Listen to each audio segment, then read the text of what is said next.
جو کچھ پاکستان کے ساتھ آج ہو رہا ہے اس کے تانے بانے آپ کہاں جوڑتے ہیں اور اس کا وے آؤٹ کیا دیکھتے ہیں؟ بسم اللہ الرحمن الرحیم. بہت شکریہ ندیم بھائی. دیکھیں جو ایک انتہا پسند سوچ ہے یا جو ایک فرقہ پسند سوچ ہے، ہم نے تو اس کے خلاف 2002 کے اندر ایک جہاد کی ابتدا کی تھی اور اس کے لیے ہماری پارٹی نے میرے والد سمیت بہت ساری قربانیاں دیں، لاشیں اٹھائیں. آپ لوگ سڑکوں پہ آئے، ہم سڑکوں پر آئے، ہم نے طالبان کے خودکش سوسائڈز کو فیس کیا. ڈاکٹر سرفراز نعیمی شہید ہوئے، یعقوب قادری صاحب شہید ہوئے، سمیع اللہ چشتی کی لاش کو قبر سے نکال کر سوات میں 7 دن تک درخت کے ساتھ لٹکایا گیا اور پرندے اس لاش کی بے حرمتی کرتے رہے. مسئلہ یہ ہے کہ ہمارا بڑا ڈے 1 سے موقف کلیئر ہے کہ جو ملیٹنٹس ہیں، جو بندوق کی زور کے اوپر، بندوق کی نوک کے اوپر اپنا مسلک یا اپنا مذہب تھوپنا چاہتے ہیں دوسرے کے سر پہ، اس کا کانسیپٹ شریعت کے اندر اور اسلام کے اندر موجود ہی نہیں ہے. اور یہ جو ملیٹنٹس ہیں، جب یہ سو کالڈ افغان جہاد سٹارٹ ہوا، اس وقت سے جب سے ہماری ریاست کی طرف سے ان کو سرپرستی ملی، یہ ایلیمنٹ ہمارے اسپیشلی جو 2 پروونسز ہیں، مینلی KPK میں اور کچھ جو بارڈر ایریا ہے بلوچستان کا، وہاں پر اس نے پینیٹریٹ کیا. اور اس کے بعد ان کے سلیپنگ سیلز ہمارے پنجاب کے اندر اور پنجاب میں بھی اسپیشلی ساؤتھ پنجاب کے اندر ان کے قائم ہو گئے. وہاں پر ہم نے بارہا ریاست پاکستان سے یہ کہا کہ یہ وہ خون خار وحشی درندے اور بھیڑیے ہیں جن کے منہ کو معصوم پاکستانی لوگوں کا خون لگ چکا ہے. وہ پاکستانی سویلینز ہوں، وہ پاکستان کے سیکورٹی کے اداروں کے جوان ہوں، وہ پاکستان کی پیراملٹری فورسز ہوں، جس تواتر کے ساتھ انہوں نے حملے کیے، جس کی وجہ سے ہم مجبور ہوئے کہ ہم نے سوسائڈ بامبنگ کو حرام قرار دینے کا فتویٰ دیا، جسے بعد میں ریاست پاکستان نے اڈاپٹ بھی کیا اور دیگر مسالے کے لوگوں سے بھی اس کے اوپر سگنیچر کروائے. پرابلم یہ ہے کہ ہماری پالیسی مستقل نہیں ہے ان کے حوالے سے. ہم ہمیشہ انٹرنیشنل تناظر کے اندر اپنی پالیسی کا تعین کرتے ہیں. جب یہ ہمیں سوٹ کرتے ہیں تو ہم انہیں اپنے ساتھ لگانے کے لیے تیار ہو جاتے ہیں. گڈ طالب اینڈ بیڈ طالب. جب یہ ہمیں ہٹ کرتے ہیں اور ہمارے مفادات کو ہٹ کرتے ہیں تو پھر ہم اس کے خلاف آپریشن شروع کر دیتے ہیں. جب تک ہماری ریاست ایک واضح پالیسی کے تحت ان کے ساتھ معاملات کو انگیج نہیں کرے گی، اس وقت تک ہر 5 سال کے بعد، 7 سال کے بعد یہ ایشو دوبارہ اٹھتا رہے گا. آج بھی پنجاب کے اندر سلیپنگ سیلز موجود ہیں ان کے، آج بھی پورے پاکستان کے اندر ملیٹنٹس کے گروپس موجود ہیں. آج بھی وہ پاکستان کے نہ صرف پولیٹیکل، پاکستان کی وہ ریلیجس فورسز جو ان کو چیلنج کرتی ہیں، ان کو ان کے تھریٹ لیٹرز جاری ہو رہے ہیں. اسٹیٹ آپ کا انٹیریئر منسٹری بار بار ہم لوگوں کو آگاہ کرتی ہے کہ آپ لوگ ان کے سب سے مشکل آپریشن تھا وزیرستان کا، جس کو ہم نے صفائی کی.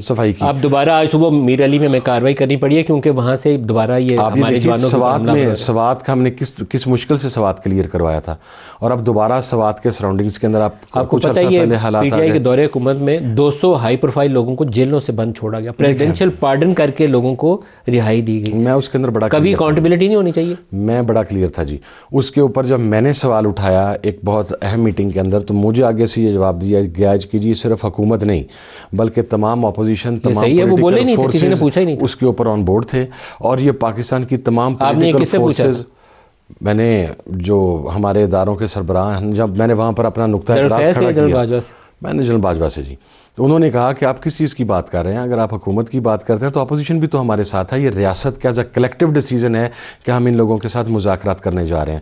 میں نے اس وقت بھی کہا تھا، اور ایک شاید آپ کے پروگرام میں بھی میں نے یہ کہا تھا کہ اس فیصلے کے تباہ کن اثرات ہمارے اوپر جو ہیں وہ مرتب ہوں گے اور وہ آئیں گے. اور آپ دیکھ لیں لیٹلی پھر وہی ہونا شروع ہو گیا. ابھی بہت ساری چیزیں ہم شاید پاکستان کے پولیٹیکل انریسٹ کی وجہ سے میڈیا میں رپورٹ نہیں ہو سکیں، وگرنہ یہ جو حالات ہیں ملیٹنسی کی، یہ گزشتہ 2 سال سے پیک پکڑ رہے تھے اور ہماری ریاست کا دھیان ہی اس ایشو کے اوپر طرف نہیں تھا. انفارچونیٹلی جو لڑ رہے ہیں ان کا تو دھیان ہے، روزانہ ان جوانوں کا تو ہے، یا جو لوگ بھگت رہے ہیں ان کا بھی ہے. اب دیکھیں نا، یہ جو ہماری KPK کی ساتھ کی پوری بیلٹ افغان بارڈر کے ساتھ وہ ڈسٹرب ہے، وہاں کے لوگ رو رہے ہیں. زیادہ بعض ایشوز کے اوپر ہمیں پارٹی لائن سے اوپر اٹھ جانا چاہیے. یہ بھی اسی میں سے ایک مسئلہ ہے. جیسے آپ نے خود کہا کہ آپ پروٹیسٹ کرتے رہے، 2002 میں پروٹیسٹ کرتے رہے، تو کیوں نہیں پارلیمان نے اس کے اوپر، جس میں سنی اتحاد بھی ووٹ کرے اور باقی جماعتیں بھی، ایک ریزولوشن لائے اور یہ بات طے کریں کہ سرزمین کے اوپر ایسے کسی جتھے کے لیے جگہ نہیں چھوڑی جائے گی. آپ نے پناہ گاہوں کا ذکر کیا نا، تو اس میں ریزولوشن میں لکھیں کہ یہاں پناہ گاہیں ان کو وائپ آؤٹ کیا جائے گا اور فورسز کو آرڈر دیں جوائنٹ ریزولوشن کی شکل میں، جس میں سنی اتحاد دستخط کرے. میں تو ندیم ملک صاحب اس بات کے اوپر راضی ہوں. اور دیکھیں آپ موو کریں ریزولوشن میں، ابھی ان سے کمٹمنٹ میں بالکل کروں گا. کریں گے پارلیمان؟ میں بالکل کیوں نہیں موو کروں گا. میں خود پارلیمان کا ممبر ہوں، قومی اسمبلی کا. قومی اسمبلی میں ریزولوشن میں انشاءاللہ موو کروں گا. دیکھیں میں تو اس کے اوپر اس حد تک کلیئر ہوں کہ ہم جس وقت الائی تھے، الائی ہوتے ہوئے پبلکلی یہ بات کرنا بڑا مشکل ہوتا ہے، بہت سارے لوگ نہیں کرتے، لیکن اس سٹانس کے اوپر ہم کلیئر ہیں. پاکستان ہماری سیاست سیکنڈری چیز ہے، یہ ملک ہے تو ہم ہیں. اس ملک کی قیمت کے اوپر ہم اپنے سیاسی ایجنڈوں کو آگے نہیں پروان چڑھا سکتے. ہمیں پولیٹیکل وکٹمائزیشن کی، ابھی میرے لیے بڑے قابل احترام ہیں میرے بھائی، میں صرف ان سے ایک ریکویسٹ کرنا چاہتا ہوں کہ 2021 کی اگر آپ نے اکاؤنٹیبلٹی کرنی ہے تو پھر اس میٹنگ میں شریک تمام افراد کی اکاؤنٹیبلٹی کرنی چاہیے. اس میں لیڈر آف دا اپوزیشن ہو تو بھی وہ اکاؤنٹیبل ہے. اس میں اگر آپ نے عمران خان کی کرنی ہے تو اس میں آپ پوری اپوزیشن پارٹی، آپ اس میں پیپلز پارٹی کی بھی اکاؤنٹیبلٹی کریں. یہی میں کہتا ہوں کہ اس ایشو کے اوپر ہمیں اپنی سیاست کو بالائے طاق رکھتے ہوئے ریاست پاکستان کے مفاد کو سوچنا ہے اور اس کے لیے کلیکٹیو اپروچ کو ہمیں اپنانا ہے. اگر ہم ایسا نہیں کریں گے، میں آج آپ کو ذمہ داری کے ساتھ کہہ رہا ہوں ندیم بھائی، ہم 20-22 سال ہم نے اس جنگ کی قیمت بھگتی ہے، اپنے گھروں میں لاشوں کی صورت میں بھگتی ہے، اپنی جماعت میں بھگتی ہے. میں آج آپ کو پھر کہہ رہا ہوں کہ آج ہم ان کے خلاف آپریشن کر رہے ہیں، معذرت کے ساتھ. ہماری جو ملک کی مقتدر ادارے ہیں ان کے ساتھ معذرت کے ساتھ ہم آج سے 2-3 سال کے بعد پھر ان سے جفیاں ڈال رہے ہوں گے. یہ میری بات آپ یہاں پہ لکھ لیجیے. آپ ریزولوشن موو کریں انشاءاللہ. جنہوں نے یہ 7 فوج کے جوان شہید کیے ہیں، جن کی پناہ گاہیں، وہ میں کہتا ہوں ان کی مذمت نہیں، ایسے وحشی لوگوں کو، میں تو اس چیز کا قائل ہوں کہ ایسے وحشی لوگوں کو جو اتنے وحشیانہ طریقے سے معصوم مسلمانوں کا قتل عام کرتے ہیں، ان کی سزا بھی اتنی ہی وحشیانہ ہونی چاہیے. ان لوگوں کو چوکوں چوراہوں میں الٹا لٹکانا چاہیے. پاکستانی سرزمین پہ وہ زندہ نہیں ہونے چاہیے. بالکل ایگریڈ. میں آپ کو ایک سٹیٹمنٹ سنانا چاہوں گا، بلکہ 2 بیانات سنانا چاہوں گا. پاکستان تحریک انصاف کے اندر کے حالات کچھ عجیب و غریب ہیں. بلے کا نشان چھن جانے کے بعد انہوں نے سنی اتحاد کونسل میں شامل ہونے کا فیصلہ کیا، لیکن اب پچھتاوا نظر آ رہا ہے کیونکہ الیکشن کمیشن اور پشاور ہائی کورٹ سے فیصلہ ان کے حق میں نہیں آیا. سنیے. میں نے یہ بیان کیا تھا کہ جو وحدت المسلمین ہے، وحدت المسلمین میں شمولیت نہ کرنا غلط فیصلہ تھا. مروت صاحب ٹھیک کہہ رہے ہیں. پہلے فیصلہ یہی تھا کہ ہم شیرانی گروپ کے ساتھ اتحاد کریں گے کیونکہ ہمیں ریزرو سیٹس چاہیے تھی اور ان کے پاس سب کچھ تھا. ان کے پاس انہوں نے الیکشن میں کنٹیسٹ بھی کیا تھا اور انہوں نے لسٹ بھی دی ہوئی تھی اپنی ریزرو سیٹس کی. لیکن پھر فیصلہ اس کے بعد وہ نہیں ہو سکا جب فائنل مذاکرات میرا خیال ہے. تو پھر نیکسٹ چوائس جو تھی وہ MWM کی تھی کیونکہ ان کے پاس بھی انہوں نے بھی کنٹیسٹ کیا تھا الیکشن اور ان کا بھی پارلیمنٹ میں ایک ممبر تھا. تو یہ فیصلہ ہو گیا تھا لیکن پھر آخری منٹ پہ تبدیل ہو گیا اور وہ سنی اتحاد کونسل کے پاس ہو گیا. اور تو یہ میرا خیال ہے غلط فیصلہ تھا. آپ کا کیا رد عمل ہے سر، کیوں یہ غلط فیصلہ کیا گیا؟ اچھا ندیم بھائی، اس کے اوپر آج چونکہ کور کمیٹی کی میٹنگ بھی تھی اور شیر افضل مروت صاحب بھی تھے اور علی ظفر صاحب بھی وہاں پر تھے. میں خود وہاں موجود تھا اور چیئرمین گوہر صاحب بھی موجود تھے، باقی تمام کور کمیٹی کے ممبرز موجود تھے.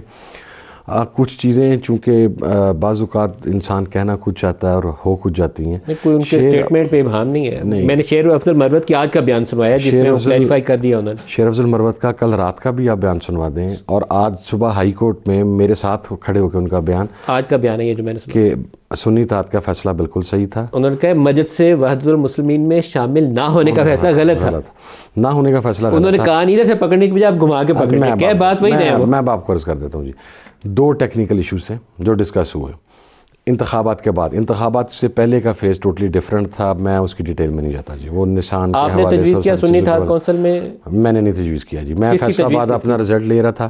I received a call from party chairman گور خان صاحب، عمر ایوب صاحب اور رؤف حسن صاحب کہ جی آپ اسلام آباد پہنچے. میں نے کہا جی میرا تو وہاں اپنا رزلٹ پھنسا ہوا ہے. تجویز کس کی تھی یہ سنی اتحاد کونسل میں شمولیت؟ سر یہ عمران خان صاحب کے پاس 2 آپشنز گئے تھے. MWM کا ان کی پارٹی کی مین لیڈرشپ سب نے دیے تھے. گور خان نے دیے ہوں گے یا عمر ایوب نے؟ نہیں، علی ظفر صاحب بھی علی ظفر صاحب بھی تھے، شیر افضل مروت صاحب بھی تھے. ایشو یہ ہے کہ 2 ٹیکنیکل پوائنٹس تھے، ایک پارلیمانی اور پولیٹیکل پارٹی کا اور دوسرا ایشو تھا کہ لسٹیں کس نے جمع کروائی ہیں. اچھا، ہماری حیثیت پولیٹیکل پارٹی کی تھی، MWM کی حیثیت پارلیمانی پارٹی کی تھی.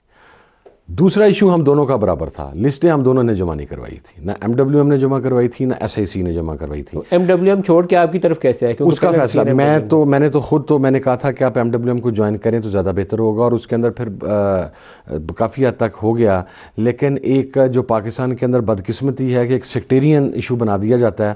اوور ویلمنگ ایک اوپینین یہ تھی کہ ادھر سیکٹیرین بنیادوں کو بنا دیا گیا، ناجائز بنایا گیا. کچھ بندے ٹوٹ جائیں گے آپ کے. اگر بندے ٹوٹنے کی نہیں بات ہوئی لیکن اس کے اوپر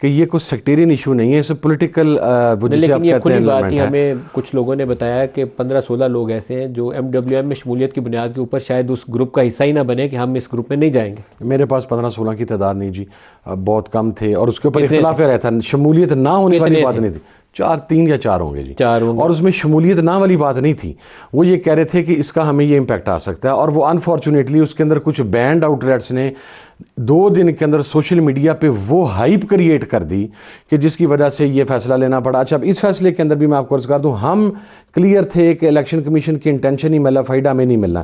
جب یہ فیصلہ لیا جا رہا تھا تو وہاں پر یہ پریسیڈنٹ رکھا گیا کہ باپ پارٹی 2018 میں رجسٹرڈ بھی نہیں تھی with election commission of Pakistan. Ali Zafar صاحب کی بڑی انٹرسٹنگ سٹیٹمنٹ تھی، انہوں نے کہا یہ مس کمیونیکیشن کیسے ہوئی؟ میں آپ کو بتا دیتا بڑی ہوں انٹرسٹنگ سر، میں آپ کو بتا دیتا ہوں۔ ڈفرینٹ بلاکس آف پیپل ہیں جو خان سے ملتے ہیں، ایک ان کی فیملی کا بلاک ہے، ایک پولیٹیکل پارٹی کا بلاک ہے، اور 3-4 بلاک ہیں لائرز کے۔ اچھا، یہ سارے بلاک ایٹ اے ٹائم اکٹھے نہیں ہوتے، بعض اوقات کچھ ایسے پولیٹیکل ایشوز جہاں پہ وکلاء موجود نہیں تھے، فیملی ممبران موجود تھے۔ مجھے جو میسج کنوے ہوا جب میں فیصل آباد سے اسلام آباد کے لیے موو کیا، مجھے فیملی کی طرف سے، وکلاء کی طرف سے، پارٹی کی مین ہیرارکی کی طرف سے۔ علیمہ نے آپ کو کال کیا؟ نہیں، مجھے، میں اب نام لینا مناسب نہیں سمجھتا، لیکن میں آپ کو علی ظفر صاحب نے کیا؟ علی ظفر صاحب نے مجھے نہیں کیا، لیکن جو دیگر لائرز ہیں انہوں نے مجھے گوہر خان نے کیا آپ کو؟ گوہر خان نے مجھے کیا، عمر ایوب صاحب نے مجھے کیا، رؤف حسن صاحب نے مجھے کیا، اپنا اسد کیسر صاحب نے مجھے کیا۔ مس کمیونیکیشن کس نے کی؟ مس کمیونیکیشن میں آپ کو عرض کرتا ہوں جی، ایک میٹنگ کے اندر ہو سکتا ہے کہ علی ظفر صاحب موجود نہیں تھے، اور آج انہوں نے کہا کہ میں شاید ہو سکتا ہے جس میٹنگ میں خان کے ساتھ SIC کا فیصلہ ہو میں وہاں پر موجود نہیں تھا۔ کچھ میٹنگز کے اندر شیر افضل مروت صاحب موجود، آج یہ بھی وہاں پہ ڈسکس ہوا ہے شیرانی گروپ کے حوالے سے۔ شیرانی گروپ کی کچھ ڈیمانڈز تھیں، وہ ڈیمانڈز جو بلوچستان شاید PTI میٹ نہیں کر سکتی تھی یا ان کی پہنچ سے باہر تھی، ان ڈیمانڈز کو میٹ کرنا ریگارڈنگ سیٹس کے حوالے سے یا جو بھی ہوتا ہے۔ اس کے بعد سیکنڈ آپشن آئی تھی ہماری SIC کی، ٹکٹس کا تمام، اگر MWM چھوڑے تو پھر یا شیرانی گروپ یا سنی اتحاد کونسل، بلے باز اس کے بعد آئے۔ اچھا، آج بلے باز کے اوپر کمپلیٹ ڈسکشن ہوئی ہے۔ بلے باز موصوف نے، چونکہ مجھے بھی کچھ چیزیں کلیئر نہیں تھی، آج جب تمام کھولی گئی ہیں، جو انہوں نے نیگوشیٹ کیا تھا، اس میں یہ تھا کہ بلے باز صاحب نے اپنی پوری پارٹی PTI کے ہینڈ اوور کر دی تھی، ان کے تمام کے ہینڈ اوور کر دیے گئے تھے، ادر دین دا چیئرمین۔ اس کے ساتھ 1 یا 2 سیٹوں کی بات ہوئی تھی، اور مینیفیسٹو ہر چیز، وہ ڈار صاحب جو تھے جو اٹھائے گئے، یا وہ پتہ نہیں ٹارچر ہو گیا یا واللہ عالم، خدا جانے ان کے ساتھ کیا ہوا، لیکن ان کے ساتھ وہ آج چیز وہاں پہ کلیریفائی ہوئی ہے۔ پھر اس کے بعد جب SIC کا فیصلہ یہ خان صاحب نے خود کیا یا شیر افضل مروت نے خود کہا، میرے ساتھ بھی کہا، کل رات 2 TV پروگرام آپ کہتے ہیں تو میں بھی آپ کو کلپ بھی دے دیتا ہوں ان کا، آپ خود سن سکتے ہیں۔ میں ابھی کا کلپ سنایا آپ کو لیٹسٹ، مجھے ابھی کا کچھ آپ کو دوسرا بھی سائیک سناتا ہوں، وہ ذرا دوسرا کرپشن والا بھی سنائیے گا۔ PTI کے دور میں وزیر اعلیٰ محمود خان اور دیگران کہ انہوں نے کرپشن کی ہیں، وہ کرپشن تو انہوں نے کی تھی۔ یہ اس کے اوپر کیا بات ہوئی ہے؟ کیونکہ انہوں نے ہزاروں ارب کی، کھربوں کی کرپشن کا ذکر کیا۔ آج کی کور کمیٹی کی میٹنگ کے اندر ہم تمام لوگ حالت روزہ میں تھے اور افطاری سے پہلے اٹھے ہیں، محمود خان کی ایشو کے اوپر ایک سنگل لفظ نہیں بات ہوا جی، نہیں بات ہوئی، ڈسکس ہی نہیں ہوا۔ یہ پچھلے 4 روز سے روز بیان دے رہے ہیں ہزاروں ارب کی کرپشن کا۔ آئی ڈونٹ نو جی، محمود خان کے ایشو اور KP گورنمنٹ کو کہہ رہے ہیں، یہ علی مین گنڈا پور نے بھی بولا ہے کہ جو لوگ 1000 ارب قرضہ چڑھا گئے، یہ شیر افضل مروت بھی بول رہا ہے۔ اس کا مطلب ہے پرویز خٹک اور محمود خان دونوں کرپشن میں ملوث تھے، آپ کی دونوں وزیر اعلیٰ دونوں حکومتوں میں کرپشن کرتے رہے۔ اپنی کیپیسٹی میں صحیح کہہ رہے ہوں گے، مجھے نہیں پتا، میں نے آپ کو یہ بتایا پروسیس آف اکاؤنٹیبلٹی ہونی چاہیے، لیکن آپ نے میرے سے کور کمیٹی کا پوچھا، کور کمیٹی میں یہ ایشو آج بھی ڈسکس نہیں ڈسکس کیا؟ آپ تو کہتے ہیں کرپشن کے خلاف جہاد کرنا ہے آپ نے، وہ صرف نواز شریف کو ہی جہاد کرنا ہے، باقی اپنوں کو نہیں۔ کسی نے بھی کرپشن کیا، میں آپ کو اپنی کرے نا جی، اپنا ندیم بھائی علی مین گنڈا پور نے 1000 ارب بولا کہ قرضہ چڑھا ہے۔ میں آپ کو بتاتا ہوں، فیصل آباد کے 2 MPs تھے جب ٹکٹس دیے جا رہے تھے، I was there that time, ان کے اوپر کرپشن ایلیگیشنز تھے اور ان کے خلاف کیسز ہوتے۔ خان نے تمام پارٹی 2 ادوار کے اوپر اگر 1000 ارب کی کرپشن ہوئی ہے، اس کی اکاؤنٹیبلٹی ہونی چاہیے، بالکل ہونی چاہیے۔ تو کور کمیٹی نے ڈسکس کیوں نہیں کیا؟ کور کمیٹی میں شیر افضل مروت صاحب معاملہ اٹھا دیتے تو ڈسکس ہو جاتا۔ میرے تو پھر آپ کی پارٹی کے کال آف فیل میں تضاد ہے PTI کے، میں اس میں جو پولیٹیکل سلوگنیرنگ کرتے ہیں عملی طور پر اس کا مظاہرہ کریں۔ میں آپ کو پرسنل ایکسپیرینس بتا رہا ہوں، 2 MPs Faisalabad corruption charges, whole PTI Punjab standing with them, Imran Khan refused them. ان کے اوپر یہ فائل میرے پاس آ گئی ہے، میں ان کو ٹکٹ نہیں دوں گا، میں اس کے اوپر حلف دینے کے لیے تیار ہوں۔ تو محمود خان اور پرویز خٹک سے کوئی اگر انہوں نے کوئی کرپشن کیا تو ان کی اکاؤنٹیبلٹی ہونی چاہیے۔ علی مین گنڈا پور کہہ رہا ہے، شیر افضل مروت کہہ رہا ہے، علی مین گنڈا پور صاحب چیف منسٹر، ان کو انیشیٹ کرنی چاہیے انکوائری۔